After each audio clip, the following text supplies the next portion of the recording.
Now, according to reports, Israel does not know the location of 4 of the remaining 13 bodies of hostages held in Gaza. This comes amid increased pressure on Hamas to resume handing over bodies in accordance with the terms of the ceasefire and hostage deal. Meanwhile, Israel has insisted that it will maintain control of security inside Gaza, despite signing up to the ceasefire agreement that foresees the deployment of an international security force in the region. Prime Minister Benjamin Netanyahu has told ministers Israel would decide for itself and when to strike its foes and which countries would be allowed to send troops to police the truce. Under a US-brokered ceasefire between Hamas and Israel, a coalition of mainly Arab and Muslim powers is expected to deploy troops in the devastated Palestinian territory.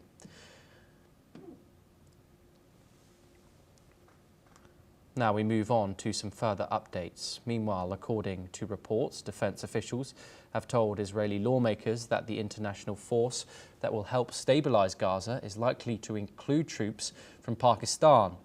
Members of the Knesset Foreign Affairs and Defense Committee were reportedly told during a closed-door briefing last week that the International Stabilization Force will be made up of soldiers from Indonesia, Azerbaijan and Pakistan. Indonesia has publicly offered to send troops for the effort, and officials have told the media that Azerbaijan had also agreed to contribute soldiers. However, the potential presence of Pakistani soldiers has not yet been officially announced. We're now joined by Dr. Punsara Amarasinghe from Koltawala Defence University, located in Colombo, Sri Lanka. Dr. Amarasinghe, thank you very much for joining us here on NewsX World and discussing this ongoing situation in West Asia. Of course, the search continues for the 13 deceased hostages in the Gaza Strip, a major sticking point and contentious point here in this ceasefire process. Israel says it knows the location of 9 of these hostages. 4 remain unknown. What does this say about the strength of the Israeli intelligence service inside the Gaza Strip? I think it's a question beyond doubt that there is a tremendous imperative of returning the dead bodies of the hostages to Israel. As you know, that the proper burial stands as one of the central aspects of Judaism. So they consider that once you are dead, it is highly sacred to connect your body to the soil. So I don't find any high enthusiasm or any reasons, any overaction behind Israel's zest in terms of returning those dead bodies. But then again, as for the question you raised, yes, with regard to the capabilities of the intelligence, Israeli intelligence estimated the number of the dead victims of those who were staying in Gaza as hostages under the custody of Hamas. But still, there were certain complexities about their whereabouts. To answer that question, you need to look at the infrastructure facilities and the city itself in depth. Even though we look Gaza as a completely dusty ground, and the hostages were detained under the tunnel network, right? And only the shadowy unit of the Hamas organization were providing the protection to those hostages. So in terms of the intelligence assessment, yes, you are correct that Israeli intelligence did not have the comprehensive set of information about the whereabouts of the dead bodies of those hostages. So that remains a huge problem. So, but in order to bolster and continue the ceasefire brokered by President Trump on the 9th of October, it is duty of Hamas to return and assist Israeli authorities to find out the dead bodies as a rule of thumb, right?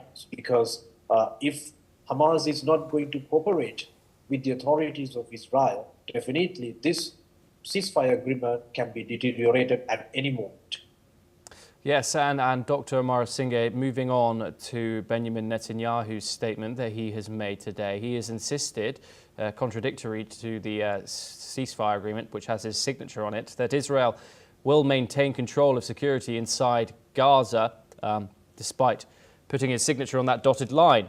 What do you think US President Donald Trump is going to think of that? Of course, this follows some annoyance from US government officials, especially after that controversial Knesset vote where they passed that bill of the annexation of the West Bank. Some vocal annoyance from top-level US government officials, and following this, there's sure to be a reaction. What are your thoughts?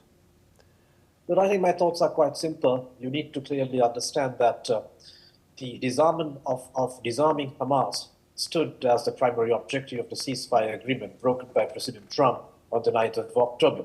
But now if you look at the leadership of Hamas, they keep insisting that in order to disarm Hamas organization, they want to see Israeli occupation completely out of order. But we need to understand what exactly they mean by occupation. Are they going to refer to the state of Israel as a whole, or else Israel's presence in Judea and Samaria, or else in Gaza? So it remains completely ambiguous about their stances.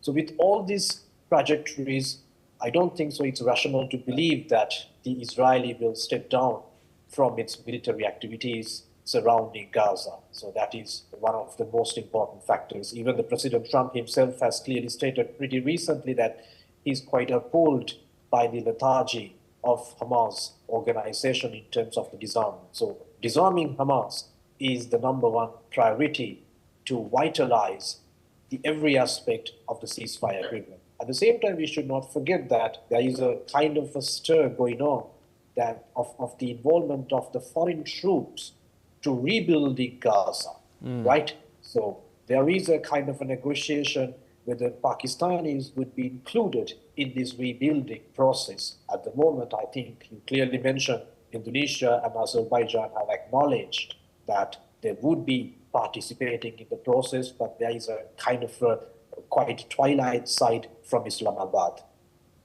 Yes, and Indonesia, Azerbaijan, Pakistan, we've also had Turkey, of course. That's been a name that's been in the conversation.